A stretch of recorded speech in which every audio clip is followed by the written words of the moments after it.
गुजरात दुपारच्या एडीएन बातमीपत्रात आपणा सर्वांचं स्वागत करते। टाकूयात एक नजर आजच्या ठळक घडामोडींवर। कारगिल दिनानिमित्त जवानांना अभिवादन। खुलताबाद शहरापासून जवळच असलेल्या सुलभंजनकडे जाणारा रस्ता खड्डेमय। रोशन गेट ते आझाद चौक रस्त्याचे काम रखडले। कारगिल दिनानिमित्त नगरनाका, शहीद जवान चौक तसेच कारगिल स्मृतिवन गारखेडा परिसरात स्मृतिवन समितीच्या वतीने कारगिल शहीद दिन साजरा करण्यात आला। या निमित्त जवानांना अभिवादन करण्यात आले।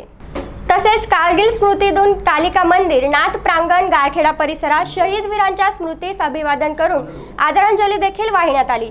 या कार्यक्रमाचे संयोजक माजी नगरसेवक पंकज भास्करराव यांनी केले होते। यावेळी माजी सैनिक भाऊसाहेब नागरे, सुदाम साळुंके, पोपट गवारे, गजानन पिंपळे, काशीनाथ पवार, दामोदर पवार आदि उपस्थित होते। अक्सर देखा गया है कि लोग भारतीय सेना को एक एम्प्लॉयमेंट का जरिया मानते हैं, नौकरी हासिल करने का जरिया। मैं आपको एक चेतावनी देना चाहूँगा कि ये गलतफहमी अपने दिमाग से दूर निकाल दीजिए। भारतीय सेना एक नौकरी का जरिया नहीं है। अगर आपने भारतीय सेना में शामिल होना है तो आपको शारीरिक और मानसिक रूप से हर तरीके से आपको मजबूती दिखानी है। आपका हौसला बुलंद होना चाहिए।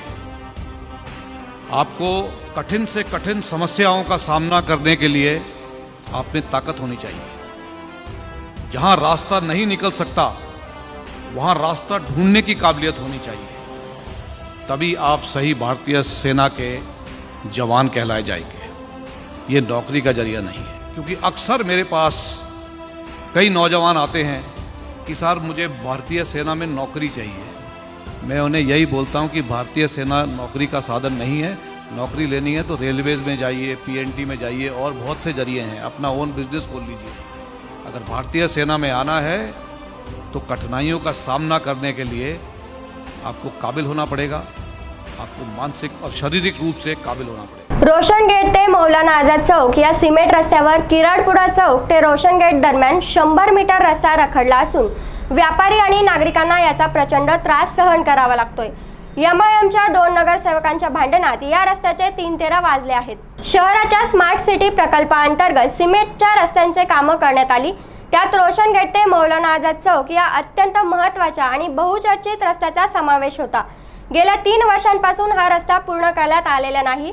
मात्र केवळ 100 मीटरचा रस्ता तसंच ठेवण्यात आला। या रस्त्यावर खड्डे आणि कचराकुंडी झाली आहे। हा रस्ता पूर्ण करण्यात यावी अशी मागणी तेथील नागरिकांकडून करण्यात येते। ज्या भागात रस्ता रखडला तेथे भंगार आणि इतर वाहने लावून पार्किंग करण्यात आली आहे। तसेच अर्धवट पडलेल्या रस्त्यावर घाणीचे ढीग साचले असून मोठ्या प्रमाणात दुर्गंधी वाढत आहे। सूत्रांकडून मिळालेल्या माहितीनुसार या भागातील एमआयएमचे माजी नगरसेवक आणि मोहम्मद अजीम यांच्यामुळे हा रस्ता रखडल्याचा नागरिकांकडून सांगण्यात येत आहे। राष्ट्रवादी काँग्रेसचे गटनेते अयाज बेग यांच्यावर नगर परिषदेतील गटनेत्यांनी जिल्हा अधिकाऱ्यांकडे तक्रार दाखल केली आहे। खुलताबाद शहराचे पाणी प्रश्न गंभीर होत चालले आहे। सदरील जलवाहिनी काढण्यासाठी फायली मंत्रालयात गेल्या 4 वर्षांपासून धूळ खात पडली आहे। तरी त्याचा पाठपुरावा करण्यासाठी तेथील लोकप्रतिनिधींनी वेळ नाही असे सांगितले आहे। खुलताबाद शहराचा पाणी प्रश्न गंभीर होतोय, मात्र लोकप्रतिनिधींकडे याकडे वेळ नाही। खुलताबाद शहराचा पाणी प्रश्न गंभीर होतोय, मात्र लोकप्रतिनिधींचे याकडे लक्ष नाही। ते याच्याकडे डोळेझाक करत आहेत। महत्त्वाचे काम सोडून निधी हडप करण्याचा प्रयत्न सुरू आहे। याबाबत नगर परिषदेतील गटनेत्यांनी पदाधिकारी आणि अधिकारी यांच्यावर गुन्हा दाखल करावा अशी मागणी जोर धरत आहे। इकबाल बेग, मैं राष्ट्रवादी से नगर सेवक हूँ। मैंने 13/7/2021 को मुख्य अधिकारी पे कंप्लेन की थी। कंप्लेन करने की वजह ये थी कि 2 करोड़ रुपए के जो टेंडर हुए उसमें मुझे भ्रष्टाचार नजर आया। इसके लिए मैंने कंप्लेन किया। 2 करोड़ के टेंडर जो हुए हैं उसको गवर्नमेंट जीआर के तहत नहीं हुए। 33-33-34 ये गवर्नमेंट का जीआर है।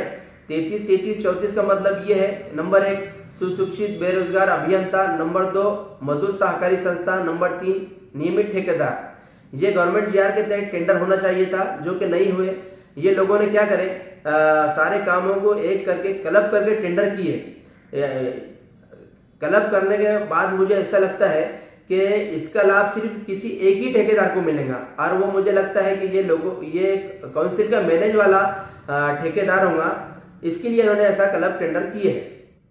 नंबर 2 करोड़ के टेंडर में एक काम ऐसा है जो पिछली में मरतबा 40,27,308 रुपए की लागत से बना है, जो अभी बिल्कुल अच्छी कंडीशन में है, और वापस से वही काम आप रीटेंडर करते हैं 8,65,000 रुपए का, और काम का नाम बताते हैं श्रीकांत कुलकर्णी के घर के सामने से WBM करना। जबकि WBM का मतलब होता है कि बड़ी साइज के पत्थर डालना, रोड पे बिछाना, खड़ीकरण करना, रोलर घुमा के उसको मजबूत करना, उसको बोलते हैं WBM।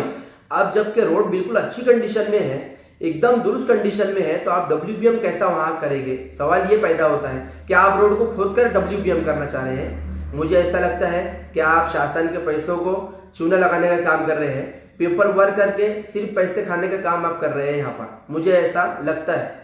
और यहाँ पर जो BNC ने ये काम को जो टेक्निकल सेंक्शन दिया है, तो BNC की यहाँ पर मुझे गलती नजर आती है। BNC ने परस्पर स्थल पानी ना करते हुए इसको परस्पर बाहर का बाहर ही इसको टेक्निकल सेंक्शन दिया है, जो गलत है।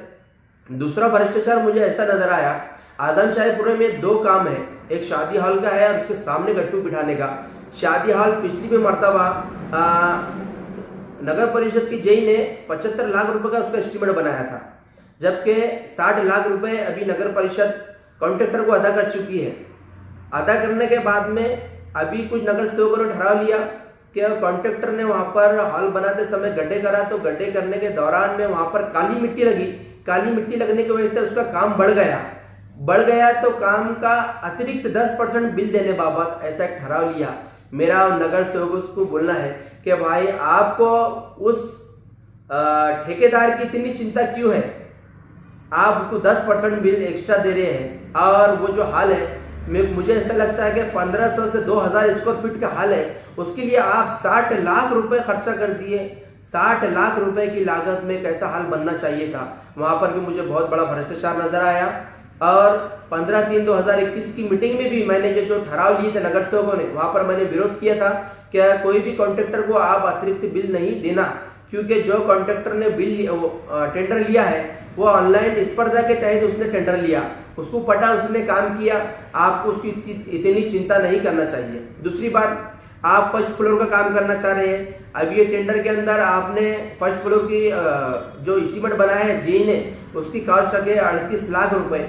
अब आप मुझे बताइए, फर्स्ट फ्लोर में सादे कालों में 4 दीवार घिरना है और स्लैब डालना है, उसके लिए आप 38 लाख रुपए कहाँ खर्चा करेंगे? जबकि हॉल मुझे लगता है कि 1500 से 2000 स्क्वायर फीट का हॉल है, और 38 लाख रुपए मुझे ये लगता है कि शासन के पैसों को चूना लगाने का काम किया जा रहा है। और BNC ने भी ये एस्टीमेट भी बहुत ज्यादा, BNC ने ये जो एस्टीमेट जो बना है इसका भी टेक्निकल सेंक्शन परस्पर मुझे दिया है ऐसा लगता है। और ये जो एस्टीमेट जो जेई ने बनाया है इसकी भी गलती है। मुझे लगता है कि ये एस्टीमेट री एस्टीमेट बनाना चाहिए दोबारा से, ताकि इसका सही पता चल सके कि इसकी कॉस्ट कितनी है। मुझे ऐसा लगता है कि शादी हॉल का फर्स्ट फ्लोर का जो काम है वो 10 से 15 लाख रुपए में हो जाना चाहिए। और उसके सामने का जो रोड है, अभी रोड की कंडीशन बिल्कुल अच्छी है, फिर भी आप उस पर प्योर ब्लॉक बिठाना चाह रहे हैं। मुझे ऐसा लगता है कि आप उसका रिपेयर का एस्टीमेट बना सकते थे।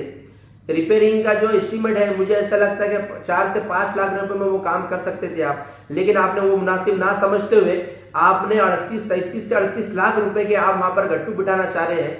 मेरे समझ के बाहर है कि 38 लाख रुपए के गट्टू आप कहाँ बिठाएंगे? मुझे ऐसा लगता है कि 100 से 150 बरात वहां गट्टू लगेंगे, और गट्टू की जो कॉस्ट है 2 से 3 हजार रुपए बरात आज गट्टू का रेट चल रहा है। अगर वहां पर 200 बरात गट्टू भी अगर लगते हैं तो मुझे ऐसा लगता है कि 6 लाख रुपए में वो काम हो जाना चाहिए। और नगर परिषद की जेई ने उसका एस्टीमेट बनाया 37 से 38 लाख, और परस्पर BNC ने उसको टेक्निकल सेंक्शन दिया, जो कि बिल्कुल गलत है। खुलताबाद शहरापासून जवळच असलेले सुलीभंजन ग्रामपंचायत मार्फत खड्ड्यात माती आणून टाकल्याने दररोज अपघात होत आहेत। विशेष म्हणजे या रस्त्यावर धार्मिक स्थळे आहेत, दत्त मंदिर आणि शाह जलालुद्दीन दर्गा या रस्त्यावरच येतात, त्यामुळे या रस्त्यावर वाहनांची वर्दळ नेहमीच असते।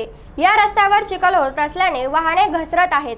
खड्डे बुजवण्याच्या नावाखाली ग्रामपंचायतीने हजारो रुपये काढून पैशांची उधळपट्टी केली आहे, अशी चर्चा सुलीभंजन येथील नागरिक करत आहेत। खुलताबाद तालुक्यातील सुलीभंजन येथे पावसाळ्यात तुम्ही जर कुटुंबियांसोबत दुचाकीवरून सुलीभंजनला जात असाल तर ते धोकादायक ठरत असल्याचे चित्र सध्या दिसून येत आहे. अर्धवट सिमेंट कॉन्क्रीट रस्ता बांधकाम असलेल्या या रस्त्यावर पावसाने चिखल झाल्यामुळे वाहन घसरत असल्याने अपघात होण्याची शक्यता वाढली आहे.